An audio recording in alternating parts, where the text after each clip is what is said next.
was getting out with €1 in my pocket, and how can you get a flat with €1 in your pocket? Like who do you go to? You just get told out on the street. Like we hadn't got a clue. Where do we go? Like I'm on the homeless as long as I was in prison. The first time I got out, I went on the homeless, and being on that, and just like ending up getting out with €1 and nowhere to go, and just getting caught back in the same circle.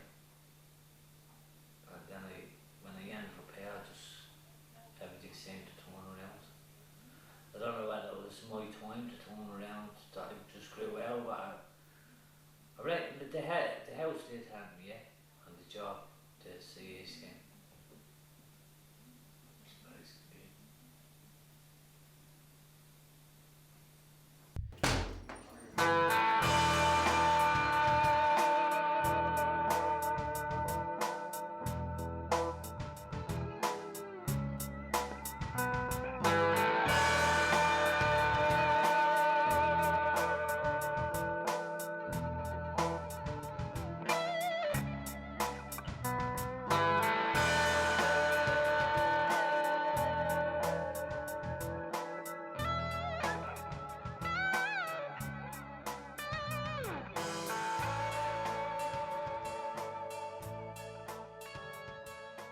PACE was founded in 1969 by a group of individuals who would have come together because of their concerns about men leaving prison who had no accommodation to go to. The group included kind of chaplains and a probation officer. So we had people coming from different angles and different walks of life who had concerns around accommodation needs for men. We would have started off with our first project in 1969 by entering into an agreement with Dublin City Corporation around a property in the north side of Dublin. The plan for the area originally was to demolish the house and to build up corporation houses in the area. 40 years later, we're still in that same property. So plans obviously change according to need and to how things develop. Our relationship with the probation service would have been there from day one, and the probation service remain our core funder even 40 years after our original inception. And they're also a very important partner for us in terms of not just funding us, but also being the primary source of referrals into our agency. Over the years, we've focused initially on accommodation needs. A lot of the men coming out of prison in 1969 would have also had issues around alcohol and also issues with employment and unemployment and education needs. We would have initially operated as a hostel. We now operate as a full residential project that offers a range of services in an in-house system. We've got 14 high support places for men, and we've got 8 low support accommodation projects, apartments in the back of the project. And this means that we can accommodate 22 people on site, and it means that we can also work with them in a very supportive fashion in terms of addressing all the different issues that they're coming out to us with. I came in here, it would have been last March, so I'm here over a year.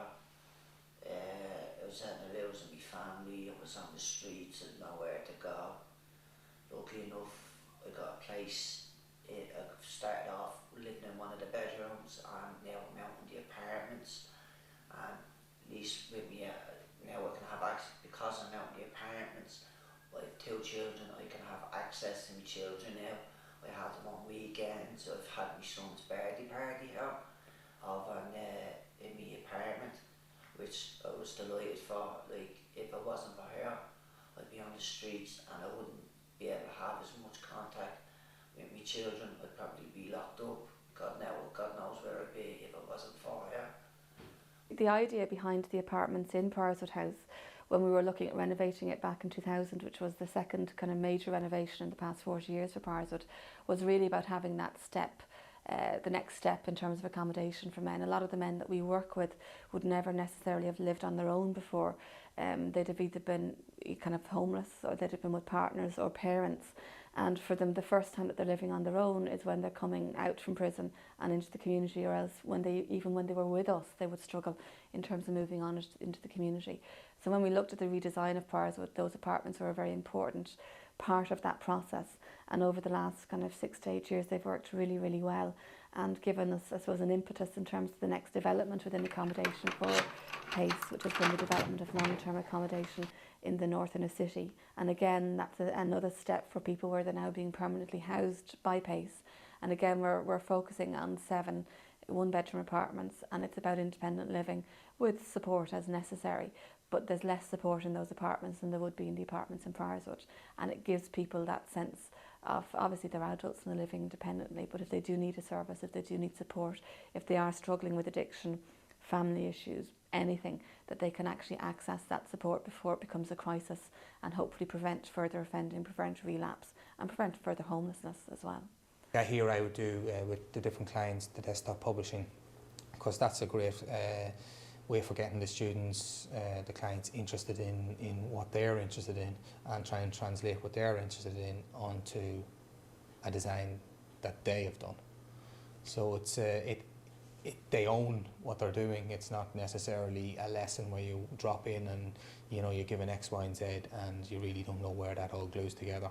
You have a concept, you have an idea, you develop that, and it's all part of design. Basically, I'm working with Patrick, who's our teacher, and I've never really done computer. I've done basic computers before, but it's really interesting. Like, it's hard if you haven't done computers before.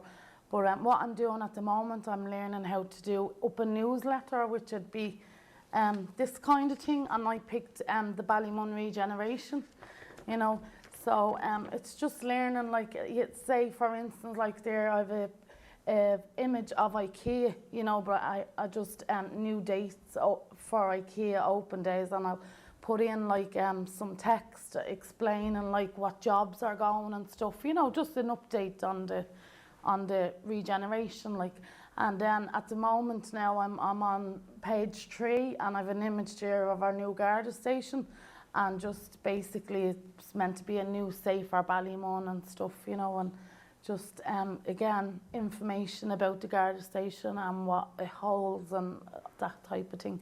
This is a polytunnel, which we never had one till this year. This is our first time to have a polytunnel, and at the speed, because I was out of work for a while, sick with an operation I had done, I missed out on the whole beginning, but I caught up with it since because I love the horticulture, and it's after blooming so quick.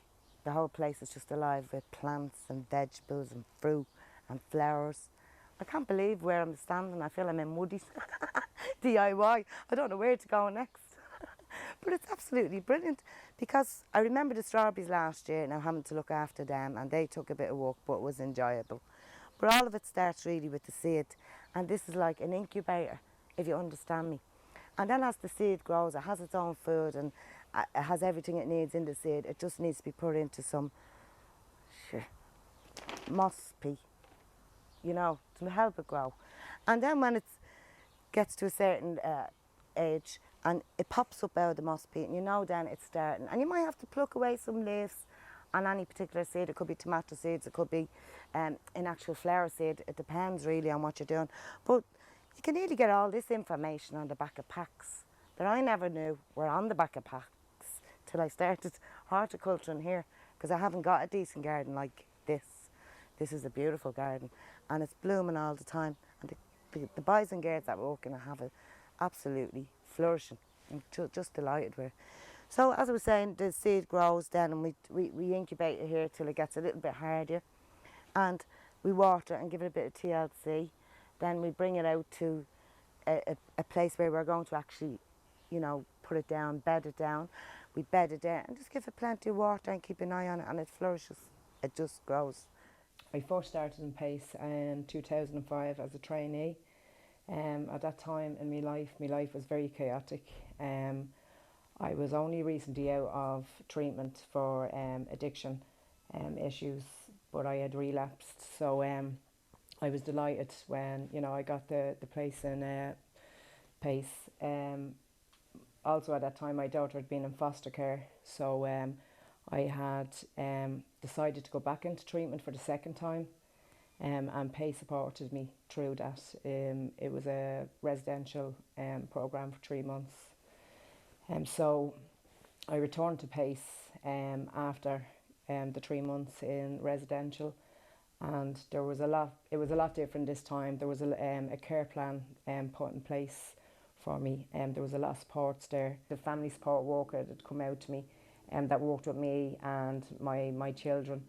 So we'd set down with PACE, family support worker, and set out to plan. And I think that was the kind of crucial thing, you know, that I knew what I was to do and where I was going, do you know what I mean, and what steps I needed to take. My job in PACE is art teacher over in PACE in Santry Hall, and I've recently started to work down here in Priorswood. And what we have here behind us is a pyrography board. It's a builder's board, basically, plywood, with a collaboration job involving many of the names that you see on it. What we're trying to incorporate on it is events and things that go on in Priorswood and PACE, what from work to a home to the trades and stuff that are learned over there, from welding, woodwork, computers, English, art of course as well, and bringing it all together, and they get their name put on, which is part of it, rather than just putting the names in a corner somewhere, that the names become part of the piece, and that's the idea of it. At this stage here, it's a work in progress. There's still more to go, but it's getting there fairly well, and I think it's a major piece by any stretch of the imagination. A lot of clients have told me that they found it therapeutic. It's quiet, there's no banging or noise, it's just quiet, concentration, sliding a hot wire on a piece of wood. And when I hear clients stating that it is therapeutic, I know I'm on the right track.